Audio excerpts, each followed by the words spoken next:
It happened on a Thursday, a quiet afternoon that smelled like damp earth and fresh rosemary. I was pruning the hydrangeas by the porch when I heard footsteps, measured, familiar, and decades too late. I looked up, and there they were, my parents, Raymond and Gwen Harper. I hadn't seen them in 21 years. Not since the night they pushed me out the door with a folded $20 bill and a single sentence. Figure it out yourself. And now here they stood. My father in a wool coat far too heavy for spring. My mother clutching her purse like she was about to sell something. Both older, of course. Smaller, as if the years had eaten parts of them. Their eyes searched mine, desperate to read a welcome. I offered none. "Louisa," my mother said, her voice sticky with a sweetness I didn't buy. "You look well." I said nothing. My pruning shears hung loosely in one hand. My father stepped forward. "We didn't come to fight. We're just in a bit of a situation. Jasmine's tuition is due. It's a prestigious program in London. Law and global governance, very selective." I blinked. "Jasmine." I echoed. "You're here about her?" "She's your sister," my mother snapped. "No," I said. "She was your favorite." My mother's nostrils flared. She looked at the ground for half a second, then pulled something from her purse. A thermos. I thought it was coffee, maybe tea, but then, without a word, she flicked open the lid and hurled the entire contents at me. Cold water. Sharp. Smelling faintly of lemons and old plastic. It hit my face, my neck, my chest. I didn't flinch. I wiped it away slowly with the sleeve of my cardigan. The same gray cardigan I had worn when my youngest was born. The same one I wore the day Uncle Theo moved in with us for good. "Is this your way of convincing me?" I asked quietly. My mother looked stunned. My father reached for me, as if to pat my arm like I was still 12. I stepped back. "I gave you everything we had left," he said. "Now we're just asking for help. Jasmine needs. I don't care what she needs." The words came out before I could stop them. There was a moment, a silence so deep I could hear the wind shift in the trees behind the house. My mother looked at me like I had grown horns. My father's mouth hung open, but no sound came. 21 years ago," I continued, "you made a choice. Jasmine was the golden child, the one worth investing in, the one worth loving out loud. You called me a burden, a failure, and you told me, and I quote, 'We only need one daughter.'" My voice didn't rise. It didn't need to. I stepped aside from the doorway, but not to invite them in. I pointed to the gravel path leading back to the street. "You chose Jasmine. Now live with that choice." My mother's lips trembled. "How can you be so cold?" I tilted my head. "You raised me to be disposable. I learned from the best." She looked ready to speak again, but I closed the door. Not slammed, just closed. Quietly, deliberately, like ending a book I'd finished long ago. Inside, the house was warm. The kettle clicked off. My youngest daughter giggled from the living room where she was coloring. "Theo! Uncle Theo!" peeked around the kitchen door with an apron tied crookedly around his waist. "Was that—" "Yes," I said, wiping the last drop of lemon-scented water from my collarbone. "They came. And they left." He nodded, unsaid things passing between us like wind through old oak branches. I sat down at the table, next to the mug he'd poured for me. The steam rising from it felt like home. I didn't shake. I didn't cry. But deep down, somewhere between my ribs and my throat, something moved. Not guilt, not regret, just something. Maybe it was the memory of Jasmine's face when we were kids, pressed against my bedroom door, whispering, "Don't leave me alone with them." Maybe it was nothing. Or maybe, just maybe, it was the first crack in a wall I didn't realize I'd built around myself. When I was 8, our house still smelled like fresh bread on Sundays and lemon wax on the floorboards. There was a grand old oak tree outside, its branches scratching against my window like it was whispering secrets only I could hear. Back then, the Harper home wasn't a place I feared. It was just home. We lived in Savannah, Georgia, a big, old Victorian house passed down from my grandparents, Margaret and Thomas Whitmore. They were the kind of people who made everything feel gentle. Grandma made jam from figs and wrote handwritten notes with each jar. Grandpa hummed jazz tunes while painting by the porch. When they were alive, the house had rhythm, and when they were gone, the silence took on a different tone. The accident happened 2 weeks after Jasmine's 3rd birthday. A truck ran a red light. Just like that, gone. No godbis. No slow fading. Just a call in the middle of the night and 2 cold beds that would never be slept in again. I remember the funeral. I wore a black dress with sleeves that itched my arms and shoes that were too tight. Jasmine sat on my lap the whole time, asking why no one was smiling. She didn't understand, but I did. At least, I thought I did, until I looked at my father's face. While my mother wept into a handkerchief and relatives whispered in pews, my father was smiling. Not a polite smile, not a nervous twitch, a real smile. One corner of his mouth lifted like he'd just closed a profitable deal. His eyes scanned the room as if he was already calculating who would inherit what. And when he noticed me staring, he winked. That moment never left me. It embedded itself in a place I didn't have words for yet. I remember clutching Jasmine tighter and whispering to no one, "Don't let him win." After the funeral, the house changed. No more Sunday bread, no more jazz, just a thin layer of dust settling over the piano keys. My mother, Gwen, sank into a quiet sort of bitterness. She cleaned obsessively, scrubbed tiles that weren't dirty, folded towels twice. She stopped hugging us, stopped looking me in the eyes.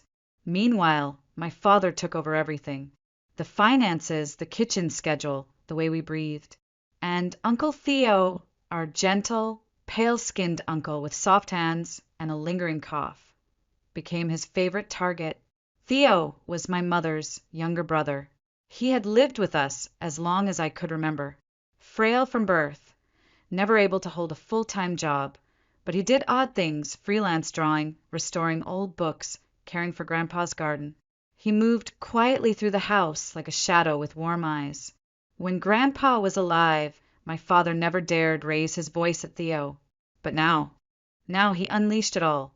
"You're a grown man and still freeloading," my father would bark across the dinner table. "Can't even mow the damn lawn." Theo would simply nod, say, "I'm sorry," then excuse himself to the garage, where he kept his sketch pads and worked in silence. I asked him once, "Why don't you say something back?" He smiled faintly and said, "Because I need the roof more than I need to be right." The first time I saw Theo cry was on the anniversary of Grandma's death. I found him in the laundry room, holding one of her aprons. It was yellow, with a daisy stitched on the pocket.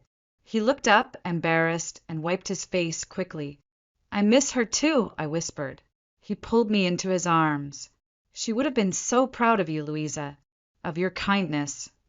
That night, I slept curled up on the floor beside his room. I didn't feel safe in mine.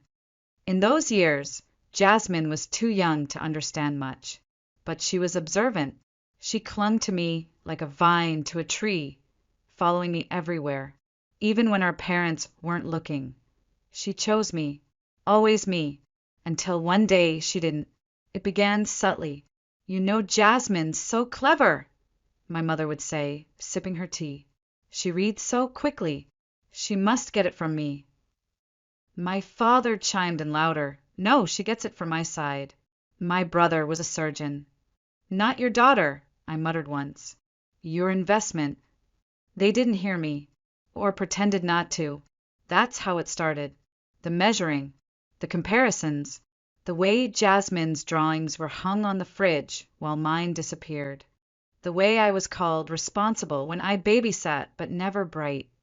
The way my name stopped appearing in conversations about the future. Jasmine was the light.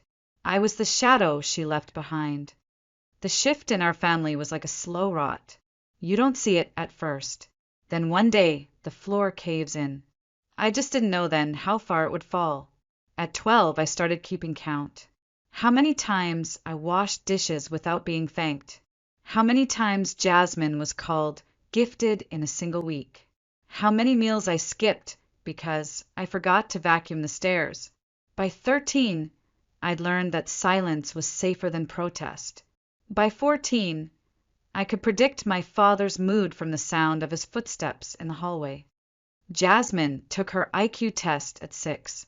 I still remember the laminated envelope and the way my father's eyes lit up when they saw the number. 151.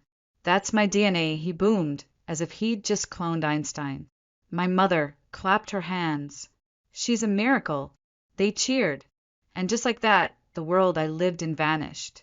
Tutors were hired. A strict schedule was set. Jasmine would wake at 6 a.m. for piano, then reading comprehension, then math enrichment. She had no time to clean her own room or feed the cat. That was now my job. You'll handle the chores from now on, my mother said, handing me a long list taped to the refrigerator. Think of it as supporting your sister's success. And I did. At first, I folded laundry while Jasmine practiced scales. I swept the front porch while she solved puzzles far above her grade. I wanted to help. I wanted to belong. But over time, the list grew longer. My name disappeared from birthday cakes. My report cards were ignored. And the girl who once clung to my leg during thunderstorms? She stopped waiting for me to walk her to school. One Friday night, I came home from school later than usual. I had stayed back to help clean up after the science fair. I thought they'd be proud until I walked into the house. The living room was full of bags. Plastic ones. Luggage. A box with my name on it in thick red marker. What's this? I asked. My father sat on the arm of the couch, eating peanuts. My mother stood with her arms crossed. You're 15 now, she said like it was a curse. We've decided. Jasmine needs more space, more focus. She's applying to the gifted boarding academy next year, and we can't have chaos in the house. I'm not chaos, I whispered. My father scoffed. You're not helpful either. Unless you can contribute financially, there's no room for you here. He tossed an envelope at my feet. I opened it with shaking fingers. Inside was a mock rental agreement in my name. $1,200 per month. A joke. A cruel, calculated joke. I'm in high school, I said. I don't even have a job. Then you can't stay. They drove me to the train station that night. Scanned my face, tired, puffy, streaked with dried tears, and I saw something shift in them. Not surprise, not pity, anger. What did they do? He asked, his voice low and shaking. I opened my mouth, but no sound came. Just sobs. Loud, broken sobs that filled the hallway. He pulled me inside and wrapped a blanket around me. His tiny apartment smelled like old books and cinnamon toast. I'm so sorry, I cried. For what? He asked, guiding me to the couch. For being too much. Or not enough. I don't even know anymore. He knelt beside me, took my hand. I might not have much, Louisa, he said softly, but if you'll let me, I want to be your parent. I looked at him, really looked. His thin frame, his tired eyes, his hands, rough with calluses from working odd jobs. He didn't offer comfort. He offered commitment, and for the first time in my life, I said yes. That night, I slept in a borrowed t-shirt, under a patched quilt that smelled faintly of mint. The quiet in Theo's home wasn't heavy. It was healing. There were no framed awards on the walls. No piano keys being pressed in the next room. Only peace, and the steady sound of a man who had every reason to give up, choosing instead to show up. We didn't have much. The apartment Uncle Theo lived in had peeling paint near the window frames and radiators that clanked like angry ghosts in winter. The kitchen was barely big enough for 2 people to stand in. But that place, that quiet little second-floor walk-up with its creaky floorboards and second-hand curtains, was the first place that ever felt like home. We lived simply. He worked part-time restoring antique furniture at a dusty little shop down the block. I helped on weekends, dusting, polishing brass handles, sometimes just sitting nearby with homework while he mended a drawer like it was a living thing. At school, I told no one the truth, just that I'd moved in with my uncle for family reasons. But the difference showed. I stopped jumping when someone raised their voice. I stopped waiting for people to ask me about Jasmine. I started sleeping without waking up in the middle of the night. Theo didn't have children of his own, but you wouldn't know it from the way he remembered every little thing, my math test dates, the way I liked my grilled cheese extra crispy, how I hated the feeling of wet socks. Every evening he'd ask, "How was your day?" and actually wait for an answer. Not with judgment, not with distraction, just quiet presence. He never called me a failure. He never asked me to be anyone else. He simply said, over and over, "You're doing great, Lou," even when I wasn't. When I turned 17, he handed me a birthday card with a single sentence. "I'm proud of the person you are, not just the things you do." I kept that card in my backpack for years. It lived longer than any other possession I had. Money was always tight, but Theo made things work. He taught me how to stretch rice and beans, how to patch my own socks, how to make soup from nothing but bones and memory. And he never took a cent from me, not even when I started earning. After school, I worked shifts at a library, then a local cafe. I saved everything, not because he asked, but because I knew one day I'd need to give him back something more than thank yous. By the time I turned 19, I had enough for community college. He cried when I got in, not big sobs, just quiet tears behind glasses that fogged up too fast. "Your parents would have said it wasn't good enough," I told him. He shook his head. "But I'm not your parents, am I?" 2 years later, I graduated with honors in environmental science. Then came a full scholarship to a university in Oregon.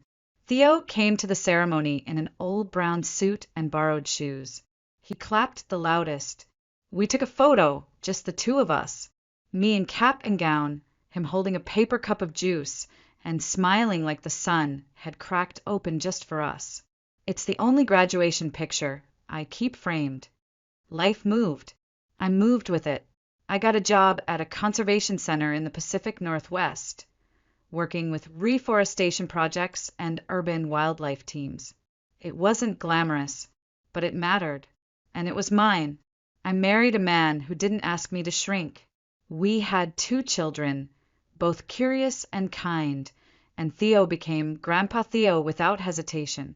He carved wooden toys for them, read books in funny voices, taught them how to tie knots and compost banana peels. Sometimes I'd catch him watching them from across the room, hands folded, eyes wet. I never asked what he was thinking. I already knew. We offered to move him in after the second baby was born. At first, he refused, said he didn't want to be a burden. But one evening, as the baby wailed and my husband burned dinner, and I sat on the kitchen floor, laughing in exhausted defeat, Theo stood in the doorway, watching. Then he said simply, "All right, I'll stay." So here we are, a family made not by blood, but by choice. No trust funds, no IQ trophies, no laminated awards, just a small house near a field of evergreens, a kitchen that always smells like cinnamon and roasted coffee, a backyard garden where my daughter once buried a jelly bean and cried when it didn't grow, and a man, thin, gray-haired, still coughing sometimes, who held me when no one else did, and never let go. It started with a letter, a real one, stamped, written in Jasmine's handwriting, the same tight, slanted cursive from when we were kids, though a little shakier now. I recognized it immediately. Inside was just one page, no return address, no pleasantries, just "Are you happy?" And then, because I'm not, I can't breathe in this house anymore. My hands trembled as I read, not because I was surprised, but because I wasn't. Jasmine had become everything our parents ever wanted, a lawyer with multiple degrees, a spotless record, and a reputation as the girl with the mind of a machine. But reading her words, it was clear the machine was breaking. She wrote that her father still monitored her spending, that her mother visited her apartment unannounced, that her dating life was picked apart like a resume. "You're too emotional," they told her. "You're slipping," they said after a single bad week at work. She signed the letter. "Your sister, still, I hope." I showed the letter to Theo.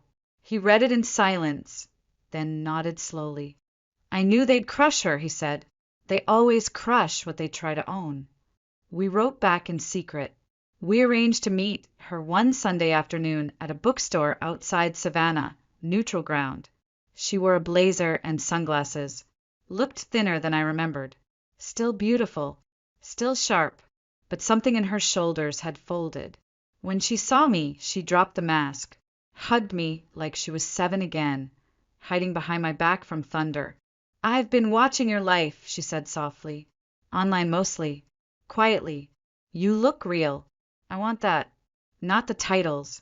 Not the applause. Just air." We met every few weeks after that. Quiet cafes. Parks. Phone calls at midnight when she was sure our parents were asleep. I never pushed her. I never said, "I told you so." I just listened, because I knew exactly what it felt like to live on someone else's stage and forget you ever had a voice. It took her 3 years to leave. She waited until her student loans were gone, until her lease was up, until the last family wedding was over, so she wouldn't have to explain herself to judgmental aunts and passive-aggressive cousins. She left a note on the kitchen counter of our parents' house. "I'm not your project. I'm not your investment. I'm done." Then she got on a plane and flew to me. She arrived in Portland with 2 suitcases and a single suitcase of guilt. For leaving them. For becoming like me. For not saying goodbye to Mother properly. I didn't try to take the guilt away, but I gave her space to unpack it. She stayed in our guest room for months. Got a job at a nonprofit doing policy work. Took language classes at night, and every weekend she helped Theo in the garden, asking him what each plant meant. He started calling her kiddo. She started smiling again. One evening after dinner, she sat beside me on the porch and said, "You know, I'm not sure I even want to be a lawyer anymore." I looked over, surprised. "You're brilliant at it." "I was brilliant because I had to be," she said, "not because I loved it." I waited, let her sit in the silence. Then she said, "Maybe I want to open a flower shop." I laughed. "You with allergies." She grinned. "I'll wear gloves." We both laughed until we cried. Watching her rediscover joy felt like watching spring arrive in slow motion. Not an explosion of color, just one green shoot at a time. Theo adored her. The kids adored her. And for the first time in her life, Jasmine adored herself, even without applause. Then one day a letter came, a real one, from Gwen and Raymond. The handwriting was still the same, bold, controlling, full of old perfume and heavier expectations. They were coming. They wanted to talk. They wanted to reconnect. They said they had things to sort out. Theo read the letter out loud in the kitchen. Jasmine stood with her arms crossed. I sat beside the stove, hands tightening around a mug of tea gone cold. "Well," I said finally, "let them come." Jasmine looked up. "You sure?" I nodded. "They'll come expecting something." "And what will they get?" she asked. I stared out the window, toward the garden where Theo had just planted sweet peas. "Closure," I said. "Ours, not theirs." They arrived on a Monday, unannounced, of course.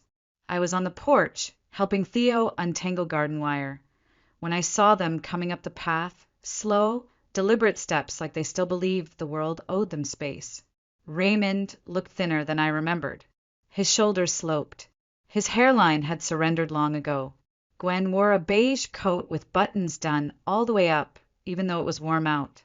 She carried a tote bag, probably full of guilt, or worse, expectations. I stood up and wiped my hands on my jeans. Theo took one look and muttered, "I'll make tea for us." Then he disappeared inside. Louisa, my mother said first. Her voice was softer, but it wasn't kindness. It was calculation. My father gave a half smile. You've done well. We're happy to see that. I said nothing. We thought it was time to put the past behind us, he continued. Reconnect. Be a family again. I tilted my head. A family. He nodded. Yes. It's been long enough, don't you think? I stepped forward, just enough for them to notice how much taller I stood now. And which part do you want to forget first? The eviction, the fake lease, or the part where you threw me away because I couldn't pay to exist in your house?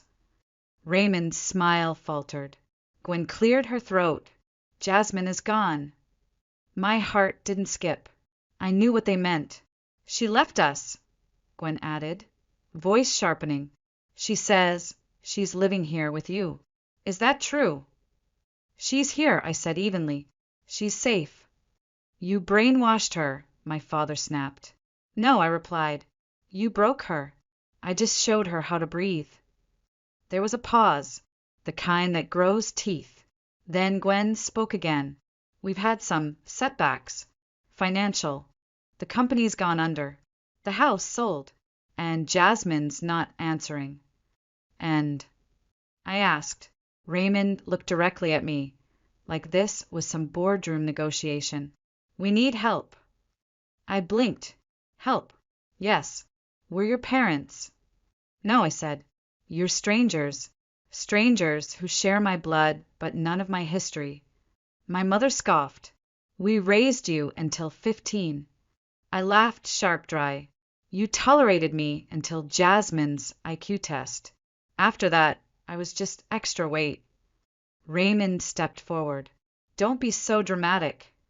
You're right, I said. Let me simplify it. I stepped between them and the door. You don't live here. You don't get to step into this home and pretend there was never damage done. Gwen's face twisted. You're really going to leave your parents out on the street? I'm not leaving anyone, I said. You left me. I just never invited you back. They didn't move, so I did. I pushed the door open just enough for them to see inside. Pictures on the wall. Kids' drawings taped to the fridge. Theo's slippers by the stairs. See that? I said, voice low. That's a real family. One built on kindness, not performance. One that doesn't throw people away for being inconvenient. Raymond's face turned a pale, fleshy shade of red. We're not asking for much. You're asking for everything, I said. Again. He stepped forward too quickly. His hand gripped my shoulder tight. I didn't flinch. Let go, I said calmly. Why are you so angry? He hissed. You've won. Can't you just let us back in? You never left, I said. You've been inside my ribs for 2 decades. But not anymore. He didn't move, so I stepped closer, lowered my voice. Tell me something, Dad, I whispered. How does it feel to be abandoned by the daughter you once discarded? He let go. His hand dropped like it was burned. Gwen looked ready to cry. Maybe she finally realized that crocodile tears don't water dead roots. I took one final breath. Then I asked, not aloud, not to them, but inside the quietest part of me, was I cruel today? Or just no longer available to be hurt? The wind picked up. Jasmine opened the door behind me, eyes wide but calm. I nodded to her, then to them. Goodbye, I said, and I closed the door. This time it stayed closed. I didn't watch them leave, didn't peer through the curtains or wait for the sound of gravel under tires. I just stood there, one hand on the doorknob, the other on my chest, like I needed to hold something in place. Theo came into the hallway, wiping his hands on a dish towel. They gone. I nodded. For good this time. He studied me for a long moment. You okay? I wanted to say yes, but instead I said I don't know. But I'm free. That night the house was quiet. Jasmine was upstairs, reading to the kids. My husband was folding laundry, humming off-key. Theo had gone to bed early, said the visit reminded him too much of the old days, and not in a good way. I sat on the back porch, a blanket wrapped around my legs, tea cooling in my hands. I thought about the look on my mother's face, the way my father's voice cracked, not with sorrow, but with disbelief, as if he couldn't fathom that I had grown into someone who didn't need him. Maybe I hadn't grown. Maybe I had simply returned to the girl I was always meant to be, the one they couldn't see, the one they couldn't break. The next morning, Jasmine joined me by the garden. She was in her pajamas, hair uncombed, mug in hand. "I can't believe you said that to him," she whispered, eyes wide with admiration. "The part about being discarded." I shrugged. "It's just the truth." She took a sip. "Still, I don't know if I could have stood that steady." "You don't have to," I told her. "That's why I did." She smiled, and for a moment we were kids again, before the scorekeeping, before the tests, before the wedge our parents drove between us. "I hope I find someone like you did," she murmured, eyes flicking toward the garden where my husband knelt beside Theo, helping him transplant a row of herbs. "You will," I said, "but first make sure you know who you are, so no one gets to decide for you again." She nodded, quiet, then added, "I've decided I'm not going back to law. Not ever." I smiled. "Good." "I want to work with kids," she continued. "Maybe teach. Maybe help other girls like us figure out they're allowed to want things for themselves." My throat tightened. "Then do it," I whispered. Later that week, we finalized Theo's paperwork to join us permanently overseas. We'd been planning it for a while. New job, better climate, a place where the kids could grow up bilingual and barefoot. I walked him through the forms, line by line. He frowned at the long paragraphs, but never complained. "You know," he said, pen poised, "I never imagined I'd get to live somewhere that didn't feel temporary." I looked at him, this man who had once given me a couch and a blanket and a name to cling to. "You're not a guest anymore," I said. "You're home." He smiled.